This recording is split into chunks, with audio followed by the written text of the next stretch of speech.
अरे सुनो, कहाँ जा रही हो? उदयपुर, और अब वहीं रहूंगी। लेकिन क्यों?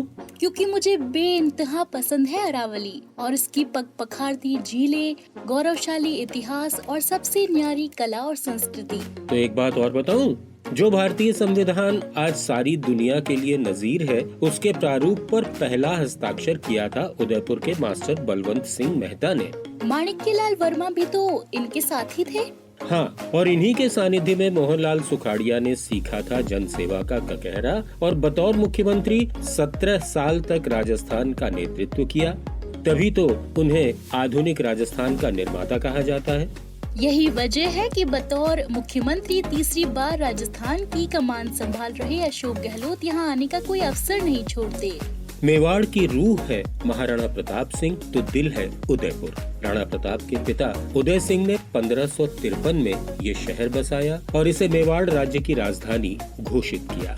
अरावली के इसी आंचल में प्रताप सिंह का बचपन बीता और मेवाड़ की कमान संभालने पर उसकी अस्मिता और गौरव की रक्षा के लिए महाराणा प्रताप ने जो किया, वो चांदी के पन्नों पर सोने सा दमकता इतिहास है। हाल ही जब उदयपुर के सुखाड़िया रंगमंच पर महाराणा प्रताप की 483वीं जयंती मनाई गई, तो मुख्यमंत्री ने प्रदेश में महाराणा प्रताप बोर्ड के गठन का ऐलान किया। उन्होंने कहा कि इससे नई पीढ़ी के लिए माहौल तैयार होगा। संगठन बना हुआ है, समिति बनी हुई है महाराणा प्रताप जयंती को उपलक्ष्य में, मैंने कहा वो कोऑर्डिनेट करे गवर्नमेंट के साथ। तो मैं चाहूंगा कि एक ऐसा बोर्ड महाराणा प्रताप जयंती के अवसर पर वीर शिरोमणि महाराणा प्रताप बोर्ड की घोषणा करता हूँ। बतौर केंद्रीय मंत्री श्री गहलोत ने मेवाड़ कॉम्प्लेक्स बनाने का बीड़ा उठाया था। इसी के बाद राणा प्रताप से जुड़े सभी स्थलों का पर्यटन की दृष्टि से विस्तार शुरू हुआ। इसे और प्रभावी बनाने की जरूरत है। सीएम ने कहा कि वे इस बारे में प्रधानमंत्री से फिर आग्रह करेंगे। मेवाड़ कॉम्प्लेक्स जो है, आज मेरा मानना है कि उसमें और ज्यादा आवश्यकता है डेवलप करने की। मैं भी प्रधानमंत्री को लेटर लिखूंगा, पत्र लिखूंगा, आप लोगों की भावनाओं को देखते हुए किस प्रकार से मेवाड़ कॉम्प्लेक्स आने वाले वक्त में एक नया उदाहरण पेश करे। जलियांवाला बाग का उदाहरण है कि ये जो मेवाड़ कॉम्प्लेक्स है, महाराणा प्रताप के अलग अलग स्थान ऐतिहासिक है, उनका जीर्णोद्धार हो, उनका विकास हो, तमाम काम होना आने वाले वक्त। शिक्षा और चिकित्सा गहलोत सरकार की प्राथमिकता रही है। 1964 से अस्तित्व में आया मोहनलाल सुखाड़िया विश्वविद्यालय दक्षिणी राजस्थान का सबसे बड़ा शिक्षण संस्थान है। गुणवत्ता और नवाचारों में सतत बढ़ोतरी ने पिछले 2 दशक में इसे देश के प्रतिष्ठित विश्वविद्यालयों में जगह दिलाई है। यहाँ का ट्राइबल रिसर्च इंस्टीट्यूट TRI आदिवासी शोध का विलक्षण केंद्र है। मीरा कन्या महाविद्यालय ने बालिका शिक्षा को नए मुकाम दिए हैं। अब तो यहाँ विजुअल आर्ट में PG की सुविधा भी है। और महाराणा प्रताप एग्रीकल्चर यूनिवर्सिटी तो कृषि क्षेत्र में अपनी उपलब्धियों के लिए पूरे देश में मशहूर है। और ये IIM और R&T क्या है? 1961 में स्थापित रविंद्रनाथ टैगोर मेडिकल कॉलेज और इसके महाराणा भूपाल अस्पताल को न सिर्फ दक्षिण राजस्थान बल्कि कई राज्यों की जीवन रेखा माना जाता है। यहाँ की सुपर स्पेशलिटी विंग का तो कहना ही क्या, लाजवाब है ये तो। यदि आयुर्वेद की बात हो तो मदन मोहन मालवीय आयुर्वेदिक महाविद्यालय की अलग पहचान है आज। अब तो निजी क्षेत्र में भी कई बेहतरीन मेडिकल कॉलेज और अस्पताल हैं यहाँ। 2007 से अस्तित्व में आया उदयपुर का इंडियन इंस्टीट्यूट ऑफ मैनेजमेंट आज भारत में प्रबंधन शिक्षा का बेंचमार्क है। यहाँ के शोध कर्म को सारी दुनिया में पहचान मिली है। निशक्त जनों के चिकित्सा और सेवा में नारायण सेवा संस्थान सारी दुनिया के लिए उदाहरण है। हाल ही मुख्यमंत्री ने यहाँ 100 से अधिक लोगों को कृत्रिम अंग प्रदान किए। आप देखिएगा, पोलियो के कारण से एक्सीडेंट हो जाता है, तब भी कोई हाथ कोई पैर कट जाते हैं। जिंदगी भर अफवाही रहते थे वो लोग, यहाँ नया जीवन मिलता है।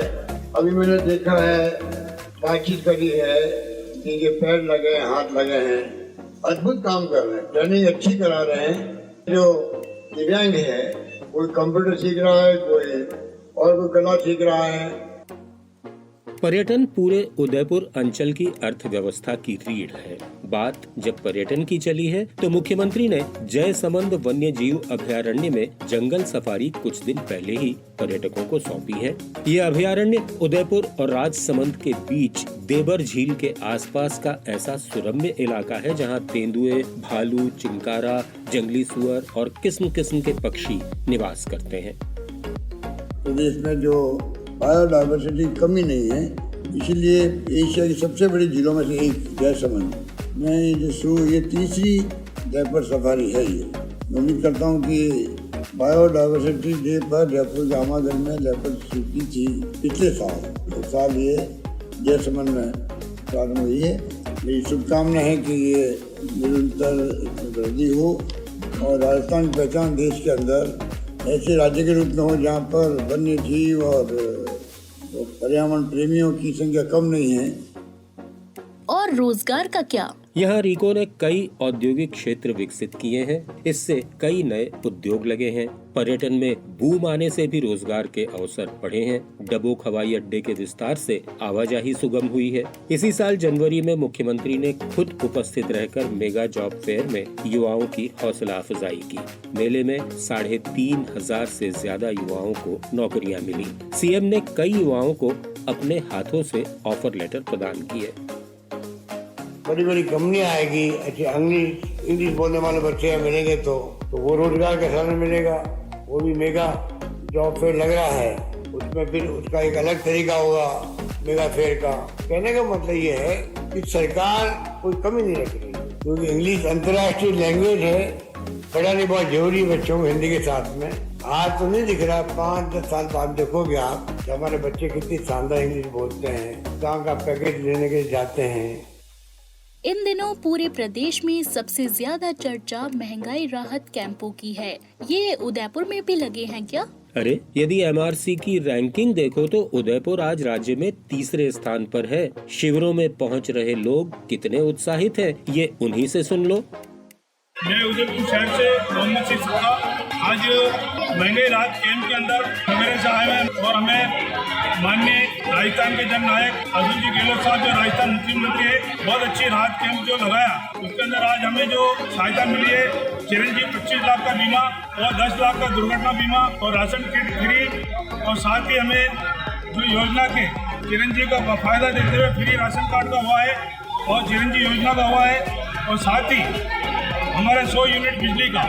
मैं माननीय अशोक गहलोत साहब को आभार व्यक्त करता हूँ। इन्होंने राजस्थान के अंदर बहुत अच्छी महंगाई राहत कैंप चलाया गरीब जनता के लिए, वो सराहनीय काम है।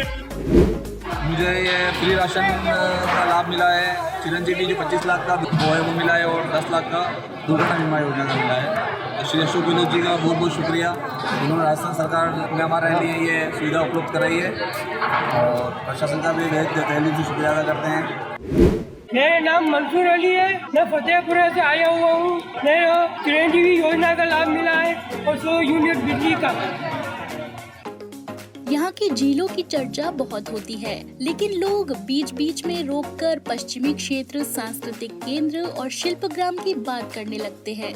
ये सब क्या है? ये सब क्या है? ये तो ख्यातनाम प्रसारण कर्मी और स्थानीय निवासी डॉक्टर इंद्र प्रकाश श्रीमाली ही बता सकते हैं। शास्त्रीय संगीत और वाद्य यंत्र उनकी परंपराओं को संजोकर रखने का पुनीत दायित्व का निर्वाह कर रहा है ये पश्चिम क्षेत्र सांस्कृतिक केंद्र शिल्पग्राम। इस केंद्र का उद्घाटन तत्कालीन प्रधानमंत्री श्री राजीव गांधी के कर कमलों से कुमकुम भरे दोनों हाथों के काष्ठ पट्टिका पर थापे यानी छाप लगाकर हुआ। ये मांगलिक पट्टिका आज भी पर्यटकों को रोमांचित करती है। केंद्र के नयनाभिराम सांस्कृतिक कार्यक्रमों ने पर्यटकों को पर्याप्त आकर्षित किया है। राजस्थान के यशस्वी मुख्यमंत्री श्री अशोक गहलोत भी नगर की झीलों, विरासत को संजोने वाले केंद्रों, पर्यटन, सांस्कृतिक साहित्यिक वैभव की भूरी भूरी सराहना करते रहे हैं। राजस्थान के गौरव का दिग्दर्शन कराने में उदयपुर नगर सदैव अग्रणी रहा है।